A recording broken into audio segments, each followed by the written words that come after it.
আমি সোহাগী সামিয়া যুগ্ম সাধারণ সম্পাদক পদে লড়ছি, ব্যালট নম্বর 6।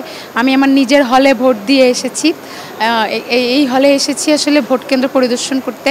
এখন পর্যন্ত পরিবেশ খুব স্বাভাবিক এবং সুন্দর মনে হচ্ছে, কিন্তু এই দীর্ঘদিন যাবৎ ধরে যে প্রচারণাটা চললো সেইখানে আমাদের নির্বাচন কমিশনারের আমরা অনেক ঘাটতি দেখেছি, দুর্বলতা দেখেছি, অনেক অদূরদর্শিতা দেখেছি।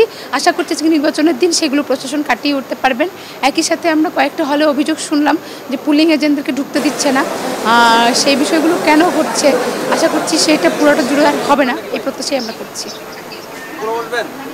কেমন ক্যাম্পাস প্রত্যাশা করছেন এই নির্বাচনের পর? আমরা প্রত্যাশা করছি যে আমরা বিগত 16 বছর যাবৎ ধরে এই ক্যাম্পাসে যত ধরনের অসুস্থ চর্চা করেছি, অসুস্থ রাজনীতির চর্চা করেছি, সেইগুলোর থেকে আমাদের উত্তরণ ঘটবে। আমাদের চর্চার জায়গায়, কালচারাল জায়গায়, আমাদের চেতনার জায়গায় একটা আমূল পরিবর্তন হবে জাকসুর মধ্যে দিয়ে, সেটাই আমাদের প্রত্যাশা। ধন্যবাদ আপনাকে।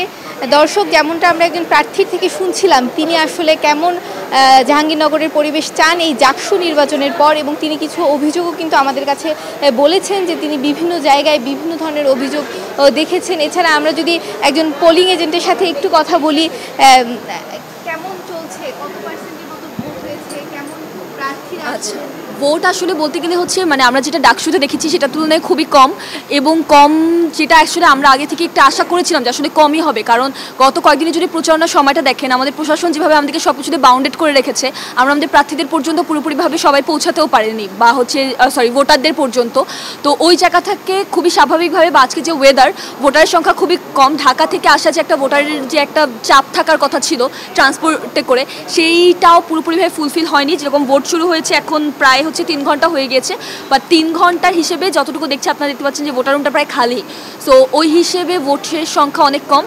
আর প্রশাসনের তো গাফিলতির কথা আসলে বলতে হয়, যেরকম দেখেন 2 ঘন্টা পরে হচ্ছে আমরা হাতে কালি দেওয়া শুরু করেছি, তাও হচ্ছে আমাদের সেন্ট্রালে এটার কোনো নিয়ম ছিল না।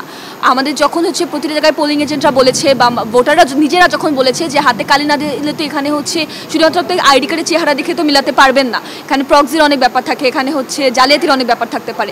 তারপরে 2 ঘন্টা পরে যখন প্রশাসন থেকে কালি আসে, তারপরে হচ্ছে প্রার্থীরা দেখা যাচ্ছে ভোটের রুমের বাইরে এসেও হচ্ছে ভোটারদের সাথে যোগাযোগ করতে পারছে বর্তমান সময়ে এসেও। সেই জায়গা থেকে আসলে ভোটের আমেজেও অনেক সমস্যা আছে, এবং প্রার্থীদের ভোটারদের সংখ্যা তো কম আছেই।